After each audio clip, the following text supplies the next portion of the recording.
Alléluia, je vous salue dans le nom précieux de Jésus-Christ de Nazareth, le Seigneur de ta vie, le Seigneur de ma vie. Et je suis fière de l'avoir près de moi parce que dans ce monde aujourd'hui, si tu n'as pas Christ, tu es totalement perdu, totalement ravagé par tout ce qui se passe dans nos vies. Je voudrais échanger sur Nombre 15 à partir du verset 39 à 41.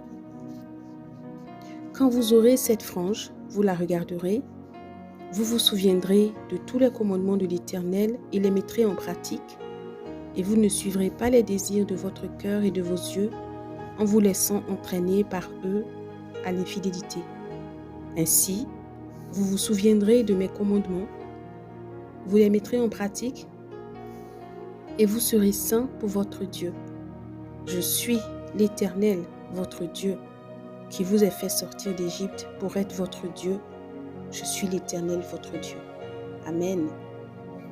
Pour ceux qui ont lu déjà le chapitre 15 de Nombre, il s'est agi que juste avant, à partir du verset 32 jusqu'à 38, il s'agissait qu'il y avait un Israélite qui avait violé le sabbat. En fait, il était allé ramasser du bois le jour du sabbat.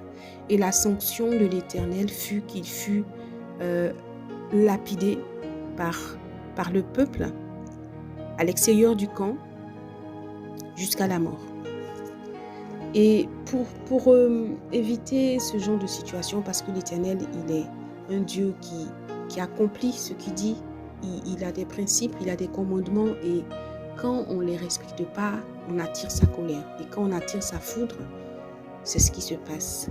Donc pour éviter ce genre de choses, il a demandé à ce que son peuple puisse, comme on dit, ils puissent mettre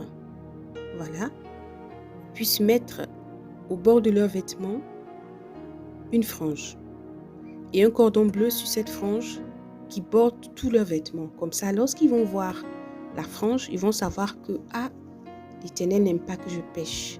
Au moment où, par exemple, il veut voler, il veut commettre une action, la frange est sur son poignet, puisque son vêtement est là, il va se rappeler, je ne dois pas faire ça. Donc, il y aura au moins quelque chose qui l'empêche de poser l'action. Et le Seigneur dit encore une chose, l'Éternel, il dit qu'il est l'Éternel, le Dieu d'Israël. Il dit, je suis l'Éternel, votre Dieu, qui vous a fait sortir d'Égypte pour être votre Dieu. Il a fait sortir Israël d'Égypte pour un but, pour être le Dieu d'Israël. Il n'a pas fait sortir Israël d'Égypte pour les yeux d'Israël. Il n'a pas fait sortir d'Israël d'Égypte parce qu'il les aime tant. Oui, il les aime, mais il y a une part du contrat à rendre, une part du contrat aussi à exécuter par Israël, c'est de faire de l'Éternel son Dieu. Quand tu fais de l'Éternel ton Dieu, tu fais quoi? Tu obéis à sa voix, c'est ton maître. Tu étais en esclavage en Égypte où tu souffrais.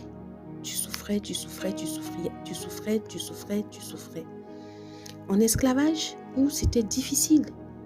C'était difficile la vie au quotidien. Et Dieu est venu, il t'a sauvé. Mais tu es passé d'un esclavage dur à un joug qui est léger. Parce que le joug de l'Éternel, il apporte la paix. Il apporte la paix à ses enfants.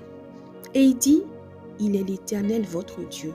Notre Père, il est tout dévoué pour nous. Il est à nous, il est notre Dieu. Donc il y a une question de possession. On possède Dieu, c'est notre Père, il est à nous. C'est-à-dire, il n'y a pas de contestation. Combien de fois dans les situations, tu as oublié que Dieu était ton Père? Combien de fois dans les situations, tu as oublié que Dieu a sa main posée sur toi? Il dit qu'il a une marque qu'il a mise sur toi. Pourquoi? Parce qu'il t'a racheté. La marque, c'est une estampille. Et la marque, c'est la marque des meurtrissures de Christ. La marque, c'est la marque de ce sacrifice que Jésus a fait pour toi. Et Dieu aussi, il a besoin d'amour. Il a besoin de se sentir aimé. Je t'ai fait, aujourd'hui, tu fais du bien à un frère, à une sœur, à quelqu'un. Tu attends quoi? Tu attends qu'en retour, il te remercie. Tu attends qu'en retour, il t'apprécie.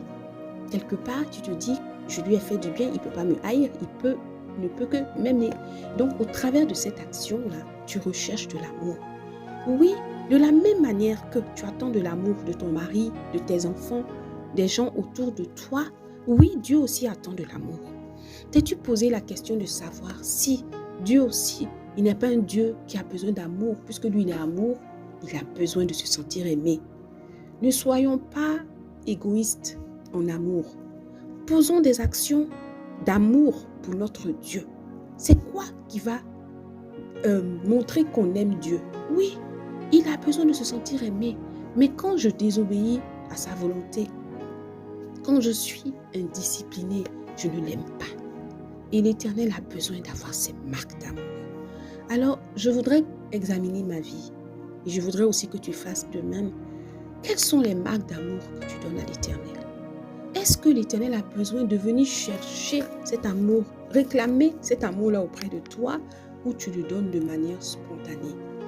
L'amour pour Dieu se manifeste en plusieurs manières. Tu donnes ton temps pour lui.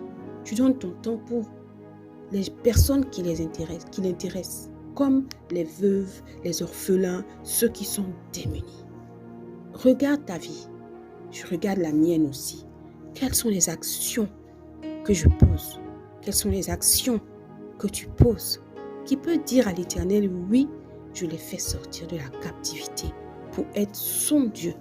Je suis vraiment son Dieu. Elle me met au devant de sa vie. Elle me met au devant de sa vie. Elle me met au devant de sa vie. Elle me met au devant de sa vie. Il est l'Éternel, ton Dieu.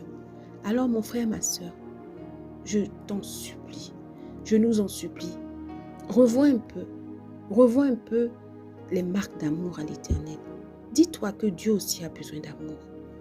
Nous sommes une image de Dieu, nous sommes une copie de Dieu.